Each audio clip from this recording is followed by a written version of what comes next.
চায়, নাকি আসলে সে যে জিনিসটার কাজ দরকার সেই জিনিসটা সঠিক বাস্তবায়ন চায়? এই বিষয়টা যারা প্রচার করছেন তারা একটু ক্লারিফিকেশন করে দিবেন, আপনাদের কাছে আমার অনুরোধ।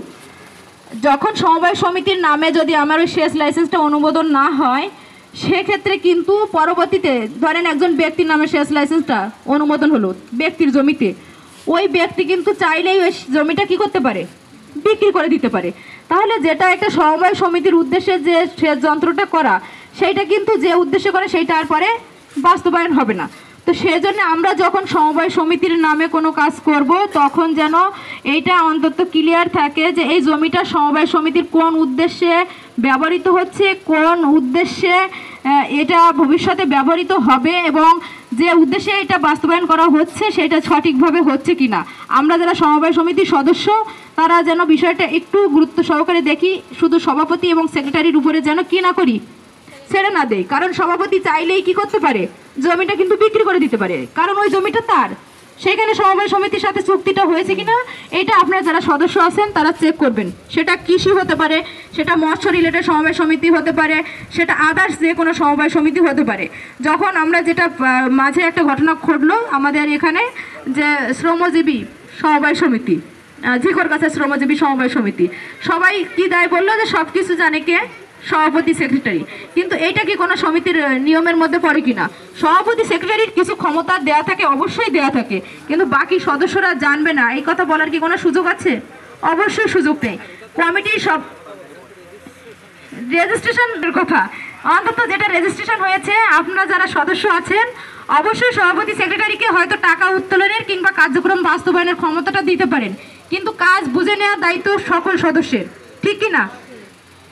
কোনোভাবে যদি আপনি বলেন স্যার এটা সভাপতি জানে, এটা আমরা জানি না, পরে ওই শেষ মেশিনটা বিক্রি হয়ে যাবে, আপনারা বাকি সদস্য এসে উপজেলা নির্বাহী অফিসারের এটা অনুরোধ। আমাদের আজকে যে পার্টনার কংগ্রেস যেটা প্রতি বছরে একবার করে হয়, যারা এই পিএফএস স্কুলে প্রশিক্ষণ নিয়েছেন তারা 35 জন, বাকি যারা নন পিএফএস মানে ওই স্কুলের মানে অংশগ্রহণকারী না, তারা মোট 70 জনের আজকে কিন্তু নিয়ে এই বছরে একবার কি হয়, পার্টনার কংগ্রেস হয়। কংগ্রেস মানে সম্মেলন আর কি। তো আপনাদের প্রত্যেকটা ইউনিয়নে আছে, আমি কৃষি অফিসারের কাছে খোঁজ নিয়েছি এবং প্রত্যেকটা ইউনিয়নে এই স্কুলগুলো আছে। আমি যতটুকু দেখেছি স্কুলগুলো হয় ঠিক। আপনারা সবাই যারা স্কুলে আছেন পার্টিসিপেন্ট, যান কি যান না জানি না, তবে অবশ্যই যাবেন। স্কুলে গেলে যেটা হয়, কৃষিকাজে যে বিষয়গুলো ওখানে আছে 7টা বিষয় আমার কৃষি অফিসার বললেন।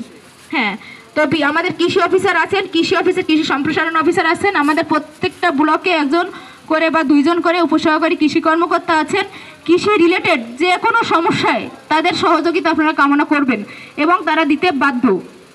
তাদেরকে এই কারণে নিয়োগ করা হয়েছে। ধরেন আপনার ধান খেতে এখন কোনো রোগ দেখা দিয়েছে, আপনারা যেমন গরুর ডাক্তার দেখেন, মানুষের ডাক্তার দেখান, এই ধান ক্ষেত্রে কিন্তু কি ডাক্তার কি আমার কৃষি অফিসার বা কৃষি উপসহকারী কৃষি কর্মকর্তা কিংবা কৃষি সম্প্রসারণ অফিসার। যদি এইটা কিন্তু আপনাদের মাথায় রাখতে হবে। যদি আপনারা তার পরামর্শ নিয়ে কাজ করেন, দেখবেন যে আসলে যে রোগের জন্য যে ওষুধ সেটা তারা বলে দিবে এবং আমার কৃষকরা উপকৃত হবে। একই সাথে শুধু কিন্তু আপনাদের যেহেতু মাঠ পর্যায়ে আপনারা কাজ করেন, আপনাদের কিন্তু অভিজ্ঞতা অনেক বেশি।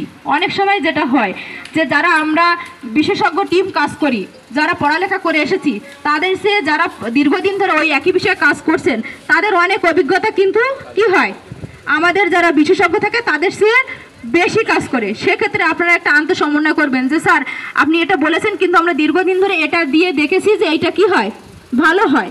সেক্ষেত্রে আপনাদের মাঠ পর্যায়ের অভিজ্ঞতাটা আমাদের যারা কৃষি অফিসার আছে তারা উপরে লিখবে, লিখে সেটা অন্য জায়গায় বাস্তবায়নের জন্য তারা কি করতে পারে, ইনিশিয়েটিভ নিতে পারে। তাহলে যেটা হয় আমাদের কারিগরি জ্ঞানের দক্ষতা সাথে আমাদের মাঠ পর্যায়ে আমার কৃষকদের যে অভিজ্ঞতা সেটা সুন্দর করে কি হয়, বাস্তবায়ন হয়।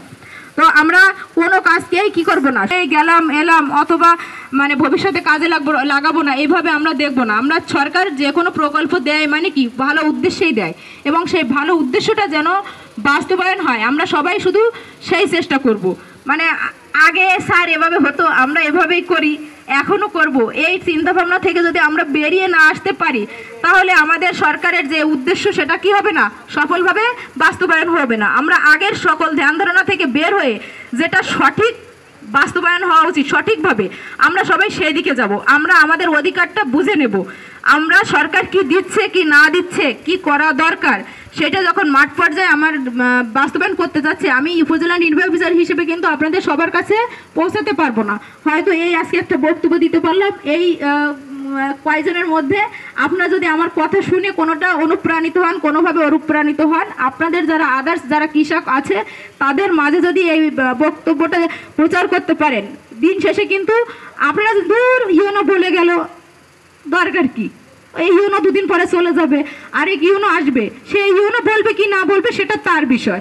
কিন্তু আমি যে কয়দিন আসি আমি চেষ্টা করব যেটা আপনার সঠিক প্রাপ্য সেটা আপনার বুঝে দেওয়ার জন্য। এখন বুঝে নেওয়ার দায়িত্বটাও কিন্তু আপনার, কোনো কিছুই একপক্ষভাবে হয় না। আপনি যদি একটা হাতে তালি বাজাতে চান তাহলেও আপনি যত জোরেই বাড়ি দেন নিচে আরেকটা কি থাকতে হবে, হাত থাকতে হবে। সুতরাং আপনি যদি হাত না পেতে আশা করেন যে তালিটা বাজবে তাহলে কি হবে?